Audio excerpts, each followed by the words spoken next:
Start करते हैं आज। अब ध्यान सुनिएगा बेटा, आज की जो क्लास है वो रोटेशनल मोशन की क्लास है, जिसमें हम पढ़ने जा रहे हैं 6th chapter system of particle. अभी तक आपने जितनी भी फिजिक्स पढ़ी है वो सारी फिजिक्स से कुछ हटके ही मिलेगा वो आपको। पहले आपने ये पढ़ा था स्टार्टिंग में कि एक पॉइंट बॉडी को जब हम उस पर फोर्स लगाते हैं, क्या लगाते हैं बेटा, एम मास की एक बॉडी है, हमने उस पर फोर्स लगाया तो उसमें कुछ एक्सेलरेशन आता है और उस एक्सेलरेशन निकालने का फॉर्मूला होता है F upon m, force divided by mass, क्या मिल जाएगा, एक्सेलरेशन। सर ये एक्सेलरेशन किसका होता है, सर ये एक्सेलरेशन इस पॉइंट का होता है। किसका होता है, पॉइंट। तो जितनी भी स्टडी अभी इससे पहले के चैप्टर में हमने की है, सारी बॉडीज को हमने क्या मान के की, पॉइंट मानकर। ट्रक पॉइंट है, ट्रेन पॉइंट है, डब्बा पॉइंट है, बक्सा पॉइंट है, नाव पॉइंट है, कुछ भी चलाएगा सबको क्या माना था, पॉइंट। और ये जो फॉर्मूला है वो किसका भी है, पॉइंट मास पे ही अप्लाई होता है। अच्छा, अब इस चैप्टर में हम पढ़ेंगे बेटा कि सिस्टम ऑफ पार्टिकल क्या चीज होती है। क्या पढ़ेंगे बेटा, सबसे पहले तो ये सुनो, सिस्टम ऑफ पार्टिकल्स। अब देखो नाम से ही दिख रहा है यहां पर एक सिंगल पार्टिकल नहीं है बेटा, पार्टिकल का बहुत सारे पार्टिकल क्या है, कॉम्बिनेशन है। इसलिए इस चैप्टर का नाम क्या है, सिस्टम ऑफ पार्टिकल। अब इस सिस्टम ऑफ पार्टिकल में एक नाम सुनोगे, रिजिड बॉडी। क्या सुनोगे बेटा, रिजिड बॉडी। समझेंगे रिजिड बॉडी क्या होती है। अब अच्छे समझना बेटा, अच्छे समझना। देख, हमारे पास मान लो एक बॉडी है स्मॉल m मास की, ठीक है, ओके। अब हमने इस पर क्या लगाया, फोर्स लगाया साहब। क्या लगाया, फोर्स। फोर्स लगाने से क्या होता है, बॉडी में एक्सेलरेशन आता है साहब। तो सर एक्सेलरेशन का फॉर्मूला होता है फोर्स अपॉन मास, सही बात है, ठीक है। अब मैंने इसको पॉइंट कंसीडर करके फोर्स लगा दिया और इसका एक्सेलरेशन निकाल दिया, A equal to F upon m। अब मेरे पास एक बॉडी है, एक स्टैंडर्ड बॉडी है मेरे पास, एक रॉड है मेरे पास, सपोज ये इस तरह की रॉड है, ठीक है, ये रॉड है। इस रॉड पर मैं फोर्स लगाता हूं, कहां लगाता हूं फोर्स, मैं इस पॉइंट पर लगाता हूं, इस लोकेशन पर। जैसे ही बेटा मैं इस पॉइंट पर फोर्स लगाऊंगा तो ये बॉडी में एक्सेलरेशन आएगा, क्योंकि फोर्स की कैरेक्टरिस्टिक है, फोर्स लगाओगे तो सर एक्सेलरेशन तो आएगा। लेकिन जैसे ही मैं इस पर फोर्स लगाता हूं ना, ये वाला पार्टिकल मतलब बॉडी का ये वाला हिस्सा इधर की तरफ भागता है और ये वाला हिस्सा इधर की तरफ भागता है। करके देखिए आप, इधर फोर्स लगा के देखिए, तो ऐसे लगाएंगे तो ये ऐसे हो जाएगा, ठीक है, हो जा, कोई दिक्कत नहीं है। लेकिन सर हमने इस पर फोर्स लगाया, ये पार्टिकल इधर मूव किया, ये पार्टिकल इधर मूव किया, तो ये एक्सेलरेशन किसका है, यहां फोर्स लगाया उसका है या पूरी बॉडी का है। तो ये एक बड़ी समस्या है। एक स्टैंडर्ड बॉडी हमने ले ली, उसके कहीं पर भी हमने क्या लगा दिया, फोर्स लगा दिया, बॉडी में एक्सेलरेशन आ गया, तो क्या सर वो एक्सेलरेशन एक इस पॉइंट का या पूरी बॉडी का, मोशन तो बॉडी में आया है। तो यहां पर एक समस्या हमको आ रही है कि भैया एक्सेलरेशन हम किसका बोले, इस पॉइंट का बोले, इसका बोले, इसका बोले, इसका बोले, किसका बोले। यहां तो सभी पार्टिकल का सेम एक्सेलरेशन था, इसलिए फॉर्मूला लग गया, ए बराबर क्या होता है, F अपॉन m, कोई दिक्कत वाली बात नहीं है। इसी तरह से एक और चीज सुनो, जरा ध्यान सुनना। ये मान ले एक बॉडी है, इसका एक पॉइंट है 1 2 3 और ये पॉइंट है 4, इसका कुछ मास है m1। हमने इस पर इसको कुछ वेलोसिटी दी v1, इसकी वेलोसिटी है v2, इसकी वेलोसिटी है v3, इसकी वेलोसिटी है v4। सब मास अलग अलग है, अलग अलग जगह पर लोकेटेड है। अब मुझे इस बॉडी का क्या निकालना है, सर मुझे इस बॉडी का मोमेंटम निकालना है। क्या निकालना है, मोमेंटम। सर मोमेंटम निकालने का फॉर्मूला होता है मास इनटू वेलोसिटी, होता है कि नहीं होता। अब इस बॉडी में नंबर ऑफ पार्टिकल तो बहुत सारे हैं, बहुत सारे पार्टिकल हैं, ठीक है। तो अब कौन से पार्टिकल का आप कौन सी वेलोसिटी से मल्टीप्लाई कर दें कि हमारा क्या आ जाए, इस बॉडी का मोमेंटम आ जाए। तो यहां पर एक हमको बड़ी प्रॉब्लम आ रही है, क्योंकि जब एक पॉइंट होता है तो उस पॉइंट का मास, उस पॉइंट की velocity, mass multiply velocity equal to क्या होता है, मोमेंटम। एक पॉइंट पर हमने फोर्स लगाया, उस पॉइंट का मास और उस पॉइंट पर लगने वाला फोर्स का तुम डिवाइड कर दो तो क्या मिल जाएगा, एक्सेलरेशन। लेकिन जब एक स्टैंडर्ड बॉडी होती है जिसमें बहुत सारे पार्टिकल होते हैं, उस केस में आप ये वाले फॉर्मूले नहीं लगाते। सर लेकिन लगाएंगे, तो लगाने की कोई टेक्निक सीखेंगे ना भाई, लगाने की कोई टेक्निक सीखेंगे। तो जब ऐसी प्रॉब्लम फिजिक्स में आने लगी तो हम लोगों ने या बहुत सारे लोगों ने एक चीज के बारे में सोचा।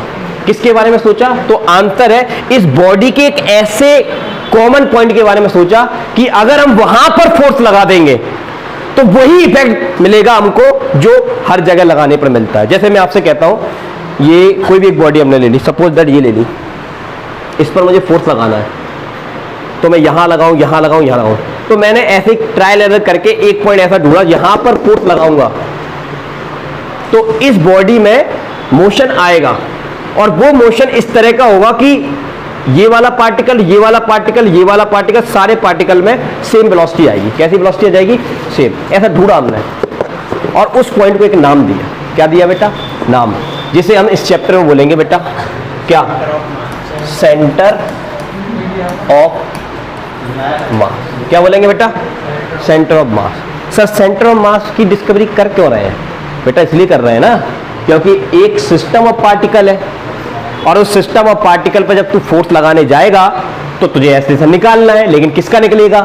बॉडी का निकलेगा या उस पार्टिकल का निकलेगा? तो आंसर उस पार्टिकल का निकलेगा, बॉडी का तो नहीं निकलेगा। लेकिन बॉडी में मोशन आया तो उसका एक्सेलरेशन क्या? तो उसका एक्सेलरेशन हम तभी निकाल सकते हैं, फॉर्मूला तभी हम अप्लाई कर सकते हैं जब हमको एक पॉइंट मिले। तो हमने इसका एक पॉइंट ढूंढा, कॉमन पॉइंट। यहां पर फोर्स लगा दोगे या पूरे हर एक पॉइंट पे लगा? इस पे लगा, इस पे लगा, इस पे लगा, इस पे लगा, तेरी जिंदगी निकल जाएगी फोर्स लगाने में। फिर आगे क्या पड़ेगा? क्योंकि पार्टिकल में इतनी तो पार्टिकल है कि कहां का फोर्स लगाएगा भाई? फिर सबको ऐड करेगा, फिर एक्सेलरेशन निकालेगा। तो ये मूर्खता वाला काम नहीं करना है। हमें एक ऐसा पॉइंट ढूंढना है जहां पर फोर्स लगाने से बॉडी में सेम इफेक्ट आ जाए। तो मैं जब जहां पर फोर्स लगाता हूं तो बॉडी में एक्सेलरेशन आता है, और अब मैं सब जगह लगाऊंगा तब भी सेम चीज आएगी, लेकिन सब जगह में क्या होगा? अलग अलग पॉइंट पे लगाना पड़ेगा। और बॉडी का एक कॉमन पॉइंट ढूंढ लिया, वहीं पर फोर्स लगा दिया, तो वो जो एक्सेलरेशन बनेगा वो एक्सेलरेशन किसका होगा? इस बॉडी का होगा। उसी तरह से ये वाली जो बॉडी है, अगर आपने इसका सेंटर पॉइंट ढूंढ लिया, कॉमन पॉइंट ढूंढ लिया, और उस पॉइंट पर आपने कुछ वेलोसिटी दे दी, तो आप उस बॉडी का क्या निकाल सकते हैं? मोमेंटम निकाल सकते हैं। तो यहाँ की जो चीजें होगी ना जितनी भी, ये थोड़ी सी डिफरेंट होंगी, क्योंकि यहाँ पर एक पॉइंट ना होकर क्या होगा? System of particle. और उस सिस्टम ऑफ पार्टिकल की कैलकुलेशन करने के लिए हम एक पॉइंट की डिस्कवरी करेंगे, जहां पर इसका नाम क्या रखा जाएगा बेटा? यहाँ पर सेंटर ऑफ मास। थोड़ी बात समझ में आई कि सेंटर ऑफ मास हम क्यों पढ़ना चाह रहे हैं? रीजन समझ में आया क्यों पढ़ना चाह रहे हैं? ये बहुत इंपॉर्टेंट है। ठीक है, अभी हम उसके बारे में बात करेंगे। आइए इधर करते हैं। देखिए सेंटर ऑफ मास क्या चीज होती है? देखो बढ़िया लिखा है यहाँ पर, सुनना जरा ध्यान से। Centre of mass is a point where whole mass of the system can be assumed at that point। मतलब सेंटर ऑफ मास वो लोकेशन है यहां पर पूरी बॉडी का मास हम एज्यूम कर लेंगे। अगर मान लो एक बॉडी में m1, m2, m3, m4 बहुत सारे पार्टिकल है और अलग अलग डिस्टेंस पे लोकेटेड है, अलग अलग डिस्टेंस पे क्या होगा बेटा? लोकेटेड है। ठीक है, उन सबका बीच में कहीं पर एक ऐसा पॉइंट होगा, यहां पर ये पूरा मास रखा होगा, उस मास का ही नाम हमने क्या रख दिया बेटा? सेंटर ऑफ मास रख दिया। समझ में आई बात? डेफिनेशन क्या कह रही है? Centre of mass is the point where whole mass of the system can be assumed at that point. पहला पॉइंट समझ में आया? अब अच्छे से सुनना, मैं कुछ बता रहा हूं तुम्हें इसके बारे में अच्छे से। सुन जरा, मान ले एक बॉडी है। कौन सी बॉडी है? सर रिजिड बॉडी है। सर लेकिन आपने रिजिड बॉडी नहीं बताया। सुनिए पहले, रिजिड बॉडी सुनिए क्या होती है। रिजिड बॉडी कोई भी ऐसी बॉडी जो सॉलिड हो। सॉलिड का मतलब क्या सर? हमारी बॉडी सॉलिड है, क्या हम रिजिड बॉडी है? ना, रिजिड बॉडी का मतलब ये होता है कि एक पॉइंट मान लो 1 है, दूसरा पॉइंट 2 है, तीसरा पॉइंट 3 है, इनके बीच में कुछ डिस्टेंस है, ये R1, ये R2 और ये R3। ठीक है, तो सर 1 से 2 का डिस्टेंस सर R2, 1 से 3 का डिस्टेंस R1, 2 से 3 का डिस्टेंस R3।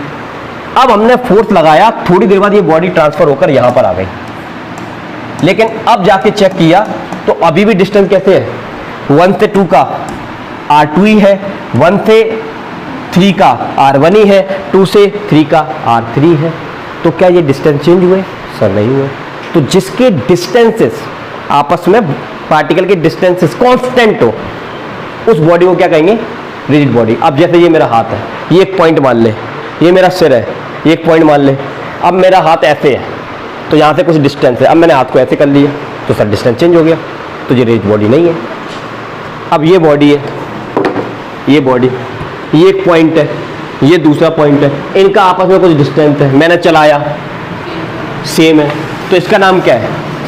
Rigid body. तो कोई भी सॉलिड चीज जिनके पार्टिकल के डिस्टेंसेस कांस्टेंट हो उसको क्या कहेंगे बोलो? Rigid body. तो यहां पर हम पढ़ेंगे रिजिड बॉडी का dynamics, dynamics of rigid body की। डायनामिक्स क्या होता है? सर हमने तो पढ़ा था पिछले चैप्टर में, लॉज ऑफ मोशन में डायनामिक्स पढ़ा था। किसी बॉडी को चलाने के लिए फोर्स लगता है, तभी उसमें वेलोसिटी आती, तभी उसमें एक्सेलरेशन आता है, तभी वो टर्न लेता है, तभी वो उड़ता है। हाँ भाई, अब हम पढ़ेंगे किसका? रिजिड बॉडी का डायनामिक्स। पहले हमने एक पार्टिकल माना था, बड़ी बड़ी चीजों को भी क्या माना था? पार्टिकल।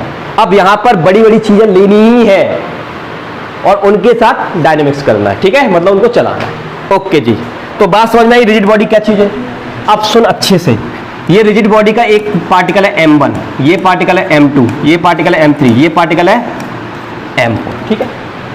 अब मैंने इस बॉडी पर फोर्स लगाया, क्या लगाया? फोर्स। तो फोर्स सब पर लगता है, इस पर लगा मान लो F1, इस पर लगा F2, इस पर लगा F3, इस पर लगा F4। इन सब फोर्सेस का आप टोटल कर दोगे तो ये वही फोर्स होगा जो तूने लगाया है भाई। अच्छा, टोटल क्यों करें? फिर हमने क्या किया? हमने ये सोचा कि ये सब पार्टिकल का एक पॉइंट हम ढूंढ लेते हैं, वो कहीं पर भी हो सकता है, सेंटर पे भी हो सकता है, कहीं पर भी हो सकता है। अभी फील कराऊंगा, पूरी बातें लिखनी है जहां पर, पहले जो बता रहा हूं उसको सुन। वो सेंटर पे भी हो सकता है, कहीं पर भी हो सकता है। मान लो वो यहां पर है, तो इसको मैं बोल रहा हूं इसका, इस पूरी बॉडी का सेंटर ऑफ मास। और सेंटर ऑफ मास की स्पेशलिटी ये है कि यहां पर पूरी बॉडी का क्या रखा हुआ? मास। m1, m2, m3, m4, m5। तो आप सब जगह F1, F2, F3 फोर्स लगाने की जरूरत क्या है? आप सीधा F फोर्स किस पे लगा दो? सेंटर ऑफ मास पे लगा दो, तो पूरी बॉडी अपने आप चली जाएगी। आपको अलग अलग जगह जाके फोर्स नहीं लगाना, आप सीधा कहां फोर्स लगाइए? आप सीधा फोर्स लगाइए सेंटर ऑफ मास पर।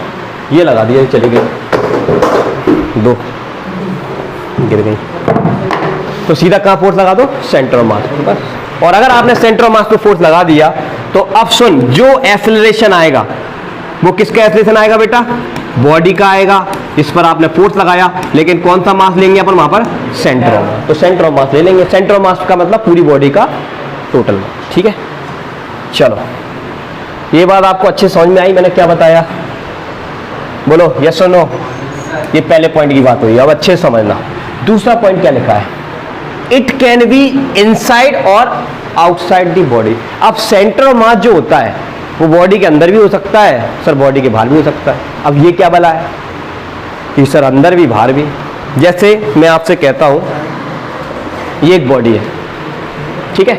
इसका मुझे सेंटर ऑफ मास ढूंढना है, तो मैं क्या करूंगा? जैसे मैंने फोर्स लगाया, इधर फोर्स लगाया, तो ये सारे पार्टिकल क्या है? इनके पास मास है, और मास की वजह से क्या होती है? ग्रेविटी इनको अपनी तरफ खींचती है। जैसे ही मैं फोर्स लगाऊंगा 100 ग्राम या जो भी लगाया मैंने, तो ये सारे पार्टिकल ऐसे टपक जाएंगे इसके। यहां फोर्स लगाऊंगा तो इधर के टपक जाएंगे, यहां लगाऊंगा तो इधर के, यहां लगाऊंगा तो इधर के। ऐसे ही ट्रायल एरर करके करते करते करते एक पॉइंट मेरे को मिल गया, ये ध्यान से देखिए, ये अब ये गिरा, अब तो ये बैलेंस हो गया। अब मैं ऊपर ले जाऊं, नीचे ले जाऊं, कोई दिक्कत नहीं है। तो मैंने आप फोर्स का लगाया, बताओ कहां लगाया? फोर्स सेंटर पर लगाया। अब यहां पर एक सोचने वाली बात है, ध्यान सुनिएगा। इतनी देर से मैं चिल्ला रहा हूं आपके सामने, क्या सोचने वाली बात है? मैंने फोर्स लगाया कितना? 100 ग्राम। मान लो मेरी 100 उंगलियां हैं, हो नहीं सकती, अर्जुन तो कर ही सकते हैं भाई। तो 100 उंगलियां हैं मेरी, तो मैंने एक एक उंगली 1-1 ग्राम को बैलेंस कर लिया इसके, तो ये 100 ग्राम बैलेंस हो गया। अरे मेरी 100 उंगलियां हैं, एक उंगली ने फोर्स लगाया 1 ग्राम का, दूसरी ने 1 ग्राम का, तो 100 ग्राम को बैलेंस करने के लिए 100 ने बैलेंस कर लिया, ये खड़ा है भाई, कोई दिक्कत नहीं है, बढ़िया बात है। लेकिन अब मैंने क्या किया? पूरा का पूरा 100 ग्राम एक ही पॉइंट पे जाके लगा दिया, और उसका मास कितना है? 1 ग्राम। तो ये बैलेंस कैसे हो गया? ना ऊपर जा रहा है, नीचे जा रहा है। तो इसका मतलब क्या हुआ कि ये तो 1 ग्राम है, मैं लगा रहा हूं 100 ग्राम, तो 1 में से 100 जाएगा तो 99 ग्राम बनेगा। 90 ग्राम के कारण ऊपर जाना चाहिए लेकिन नहीं जा रहा। तो इसका मतलब ये हुआ कि ये वो वाली लोकेशन है, यहां पर इसका पूरा 100 ग्राम रखा हुआ है, पूरा का पूरा 100 ग्राम यहीं पर कंसंट्रेट है। इसलिए हम इस पॉइंट को क्या कहेंगे बेटा, सेंटर ऑफ मास। तो यहां पर जो भी आप काम करोगे वो पूरी बॉडी पर एक्ट हो जाएगा।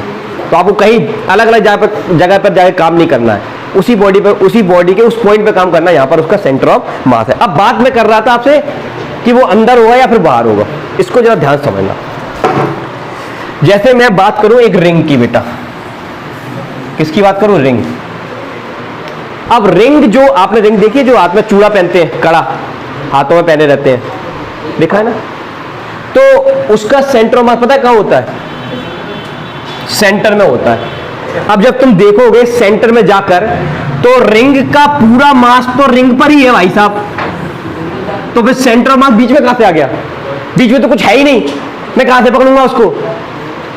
लेकिन तुम्हें अगर रिंग को बैलेंस करना है तो तुम्हें बीच से ही पकड़ना पड़ेगा। सर हम तो पकड़ ही नहीं पाएंगे, बीच में तो कुछ है ही नहीं, कैसे पकड़े बताओ। ये रिंग है ना, ये ऐसे तुम्हारे सामने रिंग है, एक छल्ला है बड़ा सा, अब बीच में उसका सेंटर है और वही मास है उसका, और मैं पक्का कह रहा हूं वहीं से ये क्या हो जाएगा, बैलेंस हो जाएगा। लेकिन कुछ है ही नहीं, हम कैसे बैलेंस करेंगे। तो हम एक काम करेंगे बेटा, एक काम करेंगे, एक धागा लेंगे, धागा पतला सा जिसका बहुत कम मास है, नेग्लिजिबल कर सकते हो आप। एक धागे को हमें ऐसे बांध देंगे बेटा, एक धागे को हम ऐसे बांध देंगे, बहुत कम मास है, उसको ऐड करने से इस रिंग के मास पर कोई इफेक्ट नहीं पड़ेगा, ऐसा मान लो। अब तुम बीच में जाके ऐसे पकड़ो और इसको उठा लो, तो तुम्हारी रिंग बिल्कुल स्टैंडर्ड पोजीशन में रहेगी, जैसे रहना चाहती है। ऐसे है ना, ना ऐसे होगी, ना ऐसे होगी, ना ऐसे होगी, ना ऐसे होगी, ऐसे रहेगी बिल्कुल। बोलो यस सुन लो। तो अब बताओ ये बॉडी का सेंटर ऑफ मास बॉडी के अंदर था या बॉडी से बाहर था, बाहर था। तो ये बिल्कुल भी नहीं सोचना है कि बॉडी का सेंटर ऑफ मास हमेशा बॉडी के अंदर ही होगा, बाहर भी हो सकता है। अच्छा सुन सुन, अच्छे सुन, मैं बताता हूं एक बढ़िया चीज। हमारी बॉडी का सेंटर ऑफ मास कहां है, तो इसके लिए एक बढ़िया कहानी सुनाता हूं तुम्हें, सुन। तुमने रामायण देखी होगी, रामायण में रावण का वध करना था हमको, ठीक है। तो राम भगवान ने इतने तीर चलाए, इधर उधर इधर, कुछ हो ही नहीं रहा भाई। क्यों? तो विभीषण जी बोलते हैं कि भाई साहब इसका तो देखना पड़ेगा क्या, सेंटर ऑफ मास, क्योंकि आप कहीं पर भी चला दो कोई इफेक्ट ही नहीं है। तो उसका क्या ढूंढा हमने, सेंटर ऑफ मास। तो सेंटर ऑफ मास कहां मिला था रावण का, नाभि में। तो जब नाभि में हिट किया तब जाके वो मरा, अदरवाइज वो मर रहा था क्या, नहीं। तो ऐसा समझिए, एक बॉडी, जैसे हमारी बॉडी की बात करें तो हमारी बॉडी का सेंटर ऑफ मास कहां होता है, करीब करीब नाभि के पास होता है। कहां होता है बेटा, नाभि के पास। अगर हमें यहां से बैलेंस करेंगे तो हम बिल्कुल स्ट्रेट आ जाएंगे, कोई दिक्कत वाली बात नहीं। अब मैं एक बड़ी मजेदार चीज बताता हूं आपको, ध्यान सुनिएगा। अभी मेरी बॉडी का सेंटर ऑफ मास कहां है, मेरी बॉडी के अंदर है, कहां, यहां पर। मैं अपने सेंटर मास को बाहर निकाल सकता हूं, कैसे बताओ, कैसे निकालेंगे। तो आंसर है, मैं अपने आप को रिंग में कन्वर्ट कर लूंगा, ऐसे मैंने रिंग में कन्वर्ट कर लिया, तो मेरा अब सेंटर मास निकल कर कहां जाएगा, बीच में। अरे भाई रिंग का सेंटर मास कहां होता है, बॉडी के अंदर होता है कि बॉडी के बाहर होता है, यस। तो हम अपने आप सेंटर मास को क्या कर सकते हैं, चेंज भी कर सकते हैं। क्लियर है बेटा। अच्छा एक रॉड है तुम्हारे पास, अब सुनना अच्छे से, रॉड है ये, ठीक है। इसका सेंटर मास कहां होगा बेटा, ठीक बीच में होगा। रिंग का ठीक बीच में होगा। अभी हम और भी चीजें पढ़ेंगे, एनीवे। अब इधर आओ तुम, आगे क्या बात लिखी है यहाँ पर, अब अच्छे सुनना क्या लिखा है, centre of mass is always lie on axis of symmetry. अब एक बढ़िया चीज बताता हूं तुम्हें, अच्छे सुनना। इस चैप्टर में शुरुआत में आपको कंसेप्ट अच्छे समझना है और तभी आपको उसके न्यूमेरिकल समझ में आ पाएंगे, क्योंकि यहां पर बॉडी जब रोटेट होगी, किस एक्सिस के अबाउट होगी, कैसा क्या नेचर है, बहुत सारी चीजें आपको देखनी पड़ेंगी, तब जाके आप चीजें निकाल पाओगे। तो कंसेप्ट ध्यान सुन लो। अब मैं क्या बता रहा हूं, सुन। यहां पर लिखा हुआ है एक्सिस ऑफ सिमेट्री, मतलब एक ऐसा एक्सिस बनाइए जो सिमेट्रिकल हो। कैसा हो, जैसे मैं बात करता हूं, ये तुम्हारा लल्लू लाल, ये तुम्हारा लल्लू लाल, हंसता हुआ लल्लू लाल। अब इसकी हमें एक्सिस ऑफ सिमेट्री निकालनी है। और एक बात याद रखना, आपकी जो एक्सिस ऑफ सिमेट्री होती है ना, वो हमेशा उस पॉइंट से पास होती है जिस पॉइंट पर आपका सेंटर ऑफ मास होता है। तो सर इसका सेंटर ऑफ मास तो सर यहां है, कहां पर है? बीच में। तो ये लो मैंने एक एक्सिस ऑफ सिमेट्री प्लॉट कर दिया। क्या बताओ इसको मुझे एक्सिस ऑफ सिमेट्री बोलना चाहिए या नहीं बोलना चाहिए? या सुन लो, बोलना चाहिए? अरे भाई तेरे ऊपर दो आंखें, नीचे है क्या दो आंखें? ऊपर तेरा मुंह है, नीचे मुंह है क्या? नीचे तो पैर है। सर नीचे दो टांगे तो ऊपर तो नहीं है, ऊपर तो सिर है। तो ये एक्सिस ऑफ सिमेट्री कैसे हो सकता है? गलत बात। तो ये एक्सिस ऑफ सिमेट्री नहीं होगा। तो अब क्या करेंगे सर? क्या करेंगे सर? यहां पर एक लाइन प्लॉट करेंगे। अब जैसे ही मैं बीच में एक लाइन प्लॉट कर दूंगा, यहां पर देख, अच्छे से देख, ये लाइन मैंने ऐसे प्लॉट कर दीजिए, ये वाली। अब इस लाइन को देखोगे तो आधी नाक मेरी इधर है, आधी नाक मेरी इधर है, एक आंख इधर है तो एक आंख इधर है, आधा ब्रेम इधर है तो आधा इधर है, ठीक है ना? एक हाथ इधर है तो एक हाथ सर इधर भी है मेरा, एक टांग इधर है तो एक उधर भी है। तो ये कैसी एक्सिस है बता? सिमेट्रिकल। समझ में आई बात? तो एक्सिस ऑफ सिमेट्री इसको कहा जाता है कि ऐसा आपको करना है। और ऐसा सब क्यों करना है बेटा? बहुत सारे न्यूमेरिकल गारंटी दे रहा हूं आपको, यही मान के सॉल्व हो जाएंगे। केवल इतनी चीज अगर आपने बुद्धि में लगा ली, एक्सिस ऑफ सिमेट्री प्लॉट कर ली, तो तुम्हें पता है जितना मास इधर रखा है उतना इधर रखा है, इन दोनों का सम बीच में ही होगा। इसको क्या कहते हैं? फील कर इस बात को। क्या बताया मैंने? क्या बताया मैंने? मैंने ये बताया कि ये जो एक्सिस सिमेट्री है, तो जितना मास तेरा यहां रखा है उतना ही मास यहां रखा है, तो इन दोनों का टोटल कहां होगा? ये बीच में होगा ना। तो ये इसी लाइन पर आ गया कि नहीं आ गया? समझ में? तो ये एक्सिस ऑफ सिमेट्री का बेनिफिट है। अच्छा देखो, हटाओ इसको। अच्छा वापस ले आओ। ये मान लो तुम्हारे पास ऐसे एक आधी रिंग है, हाफ रिंग। अब मुझे इसका एक्सिस ऑफ सिमेट्री प्लॉट करना, कहां करूंगा? ऐसे या ऐसे? बताओ सर। ऐसे कर दो, क्योंकि आधा इधर हो गया आधा इधर हो गया, तो ये इसका क्या हो गया? Axis of symmetry. क्या मतलब समझ में आया आपको एक्सिस ऑफ सिमेट्री का? अच्छे से आ गया, बढ़िया बात है। अब देख आगे क्या लिखा है, centre of mass is always at a point where two axis of symmetry cut each other. देखो सेंटर ऑफ मास किसी बॉडी का वहां होता है जहां पर कोई भी दो एक्सिस कट कर जाती है। अच्छे से समझना, बढ़िया तरीके से समझाऊंगा। एक मेथड है सेंटर ऑफ मास को निकालने का। दो चीजें पढ़ेंगे सर। अभी इतनी देर से हमको सेंटर ऑफ मास की डेफिनेशन और उसको फील करा रहे थे कि सर सेंटर ऑफ मास होता क्या है, इसकी रिक्वायरमेंट क्यों है, फॉर्मूला हम कब लगा पाएंगे, वो चीज बता रहा था मैं। अब सर हमको सेंटर ऑफ मास निकालना है। कहां है? एक बॉडी में तो बहुत सारे पार्टिकल हैं, ढूंढो सर कहां है। तो ढूंढने के दो तरीके हैं। पहला तरीका जो है वो प्रैक्टिकल मेथड है, जिसको हम प्रैक्टिकल में करते हैं, और दूसरा मेथड है कैलकुलेशन। कैलकुलेशन हमारे ज्यादा काम का है, लेकिन प्रैक्टिकल भी हम सीख लेते तो क्या जा रहा है हमारा। तो देख, उसके लिए कुछ नहीं करना आपको। एक बॉडी लेनी है, कोई भी रिजिड बॉडी। ये रिजिड बॉडी ले ली, इसको यहां पर धागे से बांधकर आपको लटका देना है ऐसे। तो जैसे ऐसे पकड़ा और धागे से बांधा तो ये ऐसे गिरेगी और ऐसे लटक जाएगी। बोलो यस और नो? लटक गई। उसके बाद यहां पर ये लटकी हुई है, नोट बंदी हुई है, वहां पर आप एक लाइन पेंसिल से प्लॉट कर दोगे ऐसे। ये वर्टिकल लाइन मिल गई आपको। कौन सी लाइन मिल गई बेटा? वर्टिकल। ये लाइन कहां मिली है? यहां से ये पॉइंट जा रहा है। अब हमने क्या किया, इस बॉडी को यहां से पकड़ा, यहां से पकड़ा, और अब इसको रस्सी से ऐसे बांध दिया, तो ये अब ऐसे हैंग हो जाएगी। अब आप यहां से जिस पॉइंट पर बंधी है वहां से एक वर्टिकल लाइन क्या कर दोगे? प्लॉट कर दोगे। अब कितनी? दो वर्टिकल लाइन हो गई, दो, एक ये और एक ये। अब ये दोनों वर्टिकल लाइन जिस पॉइंट पर भी कट हो जाएंगी, उस पॉइंट को हम क्या कहेंगे? इस बॉडी का सेंटर ऑफ मास। और 101% यहाँ पर कील लगा के तू इसको लटकाएगा, ये बिल्कुल सीधा ऐसे खड़ा रहेगा। तो ये इसका क्या है? तो ये सेंटर ऑफ मास निकालने का एक तरीका होगा। ठीक है बेटा, अच्छे समझ में आया? क्या बताया तुम्हें? अब एक बढ़िया बात देखिए, अच्छी सुनिए, सवालों में हेल्प करेगी। सवाल पर जंप नहीं करना है, पता चलेगी सवाल करने बैठे कुछ नहीं आ रहा। पहले कंसेप्ट इस चैप्टर में अच्छे से समझना चीजों को। अच्छा, यहां लिखा हुआ है for smaller object centre of mass and centre of gravity. अब ये सर सेंटर ऑफ ग्रेविटी क्या है? At same point. अच्छा बस सुनना अच्छे से, दो चीजें आ रही हैं। सेंटर ऑफ मास, एक होता है सेंटर ऑफ ग्रेविटी। दो चीजें होती हैं। कई लोग कहते हैं दोनों बराबर है, दोनों एक ही चीज है। हाँ एक ही चीज है, लेकिन कब एक है और कब एक नहीं है ये आपको समझना बहुत जरूरी है। अब अच्छे सुनना मैं क्या बता रहा हूं। ये बॉडी है, इसके पास क्या है? सर मास है।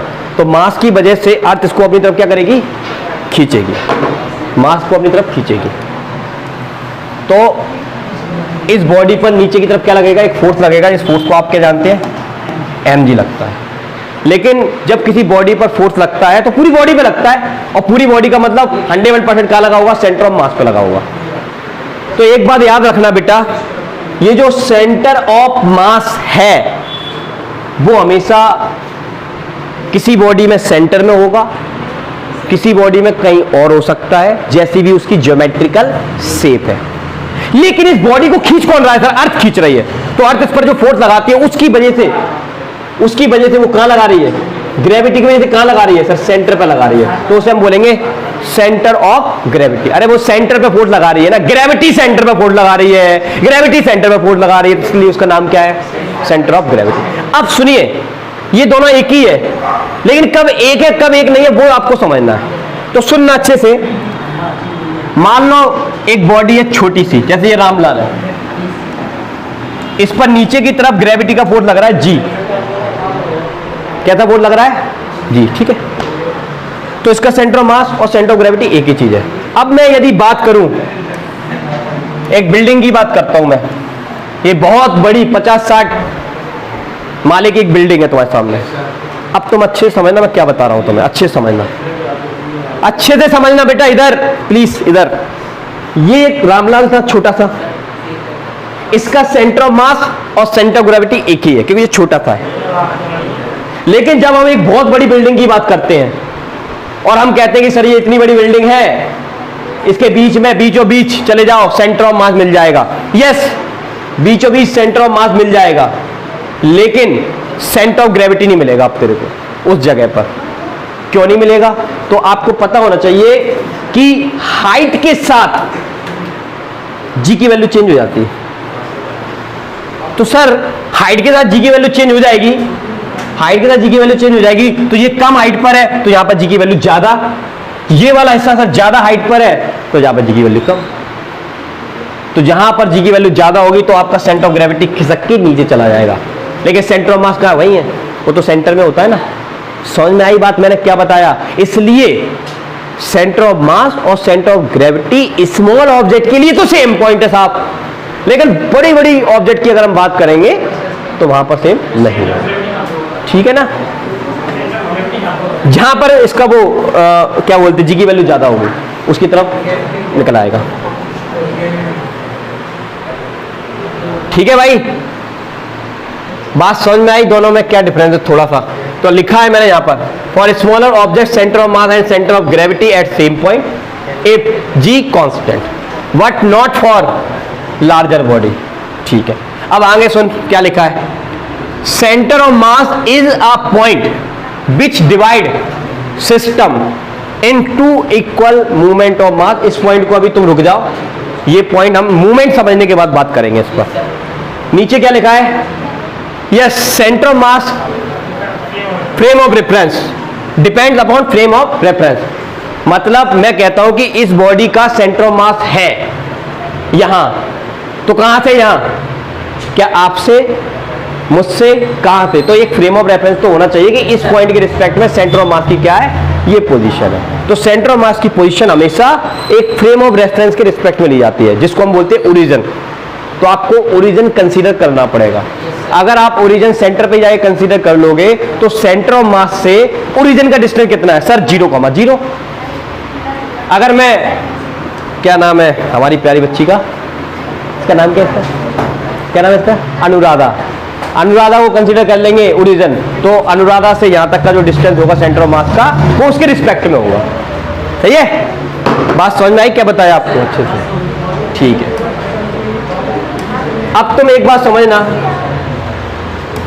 अच्छे से, एक छोटी चीज मैं बताऊंगा इस क्लास में, ध्यान सुनना।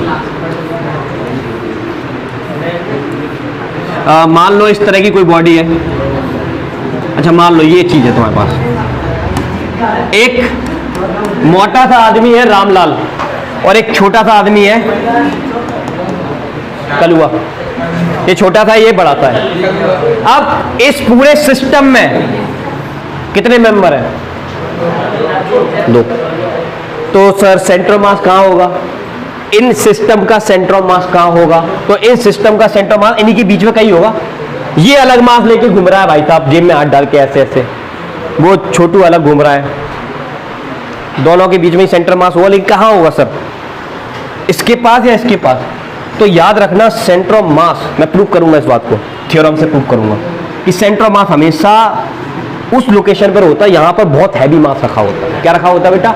हैवी मास। तो हमेशा सेंटर ऑफ मास किसके नियरेस्ट होता है? हैवी मास। जैसे मैं आपसे कहता हूं ये हमारी अर्थ है,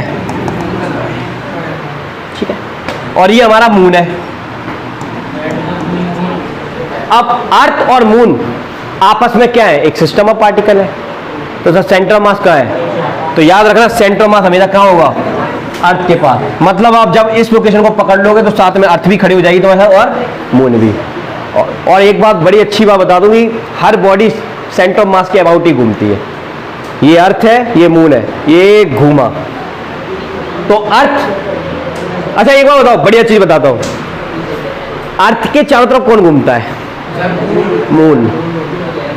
कि अर्थ मून के चारों तरफ घूमती है। तो हमने तो सर यही पढ़ा है कि हाँ, कि अर्थ जो होती है उसके चारों तरफ मून घूमता है, लेकिन एक्चुअल में ये एक दूसरे के चारों तरफ घूमते हैं। देख, मैं जैसे ये मान लीजिए ये अर्थ है और ये मून है, अब मैं इसको घुमाऊंगा, कौन घूमा? अर्थ या मून? तो आंसर दोनों घूमे। तो किसके चारों तरफ घूमे? सेंटर ऑफ मास। तो याद रखना जो गैलेक्सीज में स्टार्स हैं, प्लैनेट्स हैं, वो जिसके चारों तरफ घूमते हैं वो कौन सी चीज होती है? Centre of mass. क्लियर है बेटा? चलो, तो आज की इस वीडियो में हम लोग यहीं तक बात करेंगे। नेक्स्ट वीडियो में इस थ्योरी को भी आगे बढ़ाएंगे और साथ में इसकी न्यूमेरिकल भी सॉल्व करेंगे। Thank you.